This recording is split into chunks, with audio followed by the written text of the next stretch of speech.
hasil penyelidikan kami tidak ada peristiwa pidana, maka kasus ini ke depan akan kami hentikan penyelidikannya.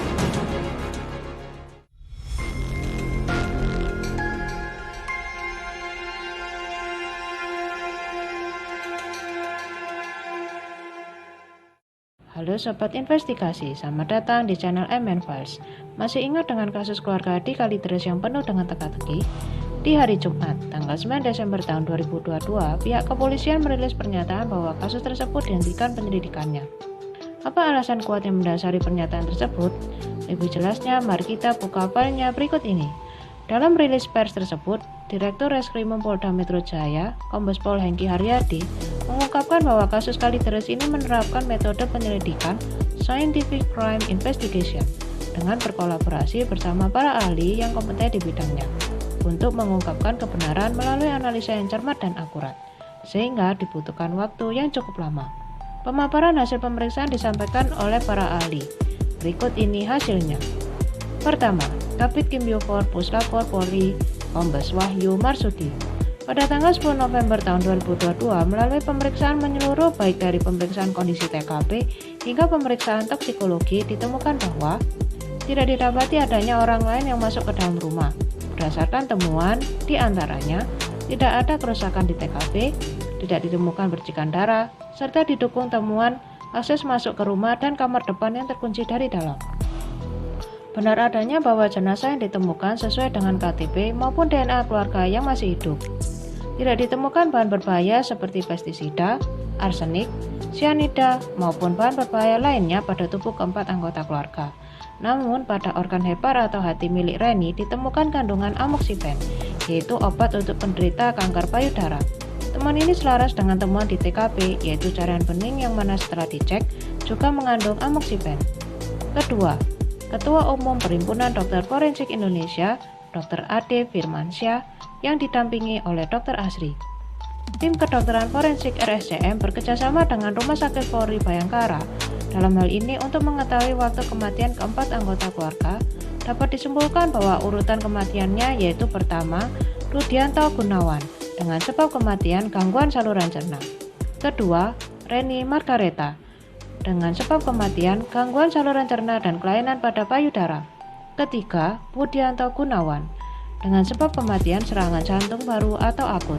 Dan yang terakhir, Dian Gunawan dengan sebab kematian gangguan pernapasan disertai penyakit pernapasan kronis. Pada pengecekan feses milik Budianto dan Dian didapati adanya kandungan karbohidrat dan serat. Maka temuan ini mampu menyingkirkan anggapan bahwa para anggota keluarga meninggal dalam kondisi kelaparan. Ketiga, Ketua Asosiasi Psikologi Forensik Indonesia, Reni Kusuma Wardani.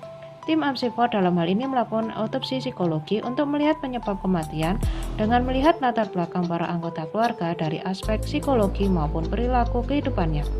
Disimpulkan bahwa para anggota keluarga mengalami kematian yang wajar dan natural, dan bukan mengalami kematian tidak wajar yang disebabkan oleh kecelakaan maupun pembunuhan.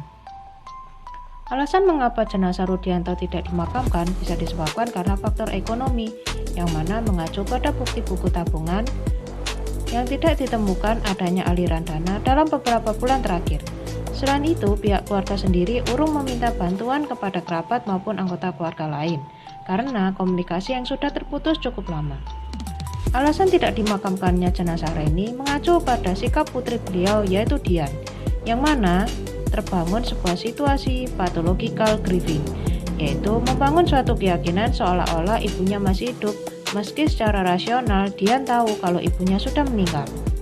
Cara kematian keempat anggota keluarga tersebut tidak terkait dengan cara kematian akibat pembunuhan, maupun paham apokaliptik atau sekte tertentu, serta juga tidak berkaitan dengan secara sukarela melakukan penghentian makan dan minum.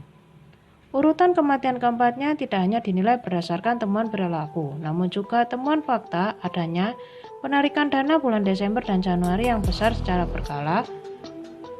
Di bulan Februari, temuan bau busuk oleh tetangga. Di bulan Maret, ada broker yang datang ke rumah tersebut dan kala itu ditemui oleh Reni. Dan selanjutnya, adanya temuan oleh pegawai koperasi di tanggal 13 Mei. Selain itu, kondisi TKP yang ditemukan dalam kondisi rapi, besar kemungkinan dilakukan oleh Dian. Keempat, Sosiologi Agama oleh Profesor Dr. Jamari MA. Pihak kepolisian juga melakukan kolaborasi dengan ahli sosiologi agama guna meninjau perilaku keempat anggota keluarga ini. Hal ini merujuk pada keterangan saksi bernama Nyonya L yang sempat hendak berkunjung, namun pihak keluarga Rudianto melarang karena sedang melakukan ritual tertentu. Selain itu juga adanya temuan buku lintas agama, buli-buli, dan lembaran bertuliskan aksara tertentu.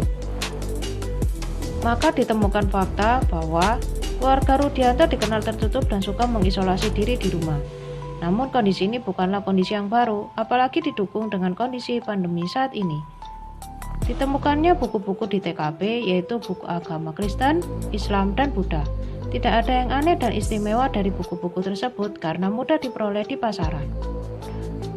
Adanya temuan selembaran kertas aksara dan minuman jeruk nipis. Setelah ditelaah, temuan aksara tersebut merupakan ayat Al-Quran yang biasanya digunakan untuk pelancar jodoh maupun mencari kesejahteraan hidup. Temuan ini selaras dengan minat Rudianto yang sejak masih muda gemar mempelajari hal yang berbau dengan klinik. Namun perilaku tersebut tidak dianggap klinik karena ayat-ayat tersebut juga umum digunakan kebanyakan orang. Ritual keagamaan yang dilakukan harapannya untuk kesembuhan maupun jodoh.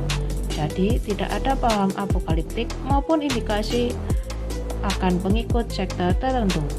Selain berdasarkan pemaparan para ahli tersebut, Kombes Pol Hengki menambahkan beberapa temuan, yaitu temuan BPJS yang selama 2 tahun belakangan tidak digunakan. Menurut keterangan saksi yang diketahui bahwa jika uang hasil penjualan mobil oleh Rudianto, kabarnya digunakan untuk proses pengobatan di Rumah Sakit Tarakan. Namun saat di cross check ke pihak admin, tidak ada nama salah satu dari keempat anggota keluarga tersebut. Dengan berdasarkan hasil temuan dan pemeriksaan mendetail, maka pihak kepolisian menyimpulkan bahwa tidak ditemukannya adanya peristiwa pidana, tidak ditemukannya motif kematian akibat menghilangkan nyawa sendiri maupun pembunuhan.